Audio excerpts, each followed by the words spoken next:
Corona को लेकर एक बार फिर से चर्चा तेजी से बढ़ती जा रही है। क्या कोविड-19 एक बार फिर से वापस लौट रहा है? क्या अब हमें एक बार फिर से लॉकडाउन की तैयारी कर लेनी चाहिए? क्या होगा अगर कोविड-19 ज्यादा फैल जाता है? जो पहले सिचुएशन थी क्या वापस वही होगा? डिटेल में आज आपको बताने वाला हूं, लेकिन स्टार्टिंग में ही बता दूं, इस वीडियो के अंदर किसी तरीके की कोई अफवाह नहीं होने वाली है। रियल फैक्ट के ऊपर बात करेंगे। नमस्कार, मैं Shilam Keshani, motivational speaker, business author and life coach. Welcome to this video. आज की वीडियो में आप सभी का तहे दिल से बहुत बहुत हार्दिक स्वागत है। बात करते हैं कोविड-19 के वेरिएंट के ऊपर। अभी हाल ही में कुछ सैंपल्स इंडिया में लिए गए टेस्टिंग के लिए, जिन जिन के अंदर कोविड-19 के सिम्टम्स नजर आए, तो उनसे निकल करके ये आया है कि अभी कोविड-19 के कुछ नए वेरिएंट्स आए हैं, जिनमें 4 वेरिएंट बताए जा रहे हैं, जो 4 वेरिएंट ज्यादा फैल रहे हैं। इसकी शुरुआत होती है केरल से। केरल में अभी कुछ समय पहले करीब करीब 68 केसेस आए थे। उसके बाद ये रिपोर्ट पिछले हफ्ते की है, और अब बात करें 27 मई की, तो 27 मई तक पूरे इंडिया के अंदर 1000 से भी ज्यादा कोविड के केसेस आ चुके हैं। अभी बात करें जो शुरुआत केरल से हुई थी, उसके बाद महाराष्ट्र, दिल्ली, गुजरात और अब यूपी में, राजस्थान में भी कई सारे केसेस कोविड के देखने के लिए मिले हैं। अब बात करते हैं, अब कोविड के इतने केसेस मिल रहे हैं तो क्या वापस एक बार लॉकडाउन लगेगा? क्या सिचुएशंस होगी?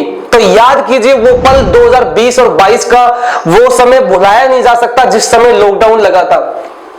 लाखों लोगों की जानें चली गई, ऑक्सीजन नहीं मिल रहा था, हॉस्पिटल्स में बेड्स की मगजमारी थी, बेड्स नहीं मिल रहे थे। यहां तक के जिन लोगों का व्यापार बिजनेस ऑफलाइन चलता था, लाखों लोगों का बिजनेस बंद हो गया, करोड़ों लोगों की नौकरियां, जॉब चली गई।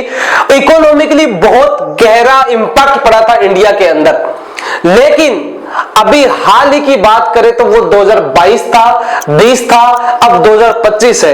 तो याद कीजिए कि उस समय कोविड-19 जब आया था, ना तो वैक्सीन थी, ना हॉस्पिटल्स में बेड्स की कमी थी, ऑक्सीजन की मगजमारी चल रही थी। लेकिन अब इंडिया के अंदर कोविड से लड़ने के लिए कई सारी चीजें, जिसके अंदर वैक्सीन बूस्टर डोज है, इसके अलावा हॉस्पिटल्स में ऑक्सीजन को कुछ इंप्रूव किया गया है।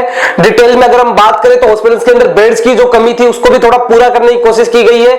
इसके अलावा कई तरीके से पिछले उस समय से सीख करके इंडिया काफी ग्रो कर चुका है। अगर हम बात करें कोविड से लड़ने के लिए, तो कोविड से लड़ने के लिए कई सारी चीजें हमारे पास है। ध्यान दीजिए, बहुत सारे लोग अफवाह फैला रहे हैं कि एक बार फिर से वापस से लॉकडाउन लग जाएगा, फिर से वही सिचुएशन हो जाएंगी। तो आपको बता दूं कि लॉकडाउन जैसी सिचुएशन उस समय आई थी, लेकिन हाल ही के अंदर इसको सीरियसली लेने की जरूरत नहीं है। सिर्फ अलर्ट रहना है कि अगर ऐसी सिचुएशन होती तो हमें क्या करना चाहिए, किस तरीके से कोविड से लड़ना है। तो अलर्ट रहने की जरूरत है। तो लॉकडाउन जैसी सिचुएशन शायद ही अब बने।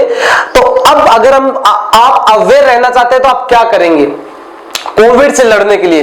5 काम आपको करने हैं जो इस वीडियो में मैं आपको बता रहा हूं। नंबर 1, जब भी कभी आप भीड़-भाड़ वाले इलाके में जाते हो तो मास्क लगा लेना है, शर्म नहीं करनी है। अपनी हेल्थ के लिए और लोगों की हेल्थ के लिए जरूरी है। दूसरा काम जो आपको करना है, दिन में जब भी समय मिले सैनिटाइजर से हाथ जरूर धोएं। इसके अलावा जब भी आप भीड़-भाड़ वाले इलाके में जाते हैं, जब जरूरत पड़े तो सोशल डिस्टेंसिंग का भी पालन कीजिए।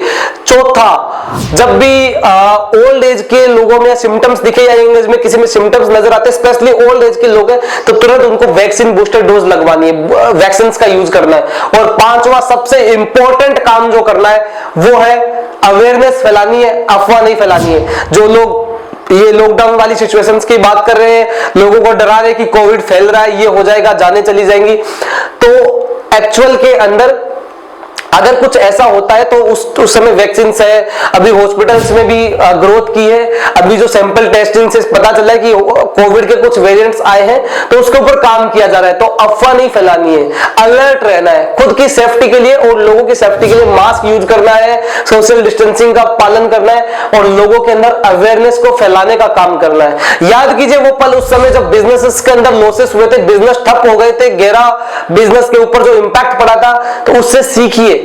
अब अगर ऐसी सिचुएशंस आती है तो आप क्या करोगे?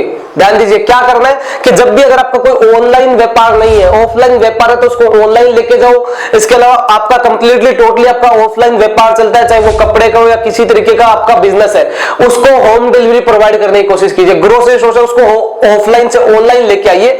ऑनलाइन ले जा सकते हैं, होम डिलीवरी प्रोवाइड कर सकते हैं। आपकी जॉब्स है जिसमें आपकी मीटिंग्स होती है, उनको ऑनलाइन कीजिए, ताकि अगर आप ऑनलाइन कनेक्शंस बिल्ड कर लेते हैं तो कितनी भी बड़ी सिचुएशन इंश्योरेंस आए, आप लड़ सकते हैं। देखिए कोरोना जो सिचुएशन आई थी उससे पहले भी इंडिया लड़ा था।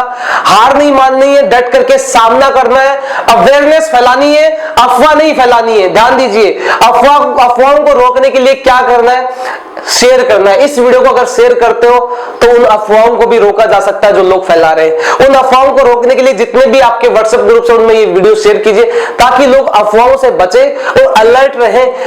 सिर्फ WHO और जो हेल्थ रिपोर्ट्स आती है उन्हीं की गाइडलाइंस को फॉलो करना है।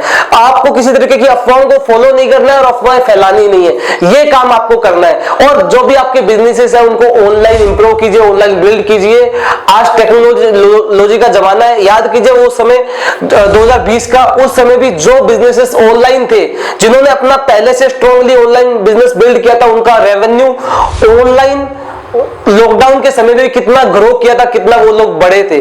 और ऑफलाइन थे उनकी बहुत बुरी हालात हो चुकी थी। तो अपने बिजनेसेस को थोड़ा स्ट्रॉन्ग कीजिए और ऐसी सिचुएशन से लड़ने के लिए जो गाइडलाइंस है उनको फॉलो कीजिए और इस वीडियो को शेयर कीजिए। और चैनल पे नए आए तो सब्सक्राइब करके बेल आइकन को हिट कीजिए ताकि आपसे कोई भी वीडियो बिजनेस लर्निंग, आपसे फाइनेंशियल लर्निंग, कोई भी स्किल लर्निंग वीडियोज मिस ना हो जाए, सबसे पहले आपके यूट्यूब के ऊपर पहुंचे। फिर मिलते हैं अगले वीडियो में, तब तक के लिए आप सभी का तहे दिल से बहुत बहुत धन्यवाद।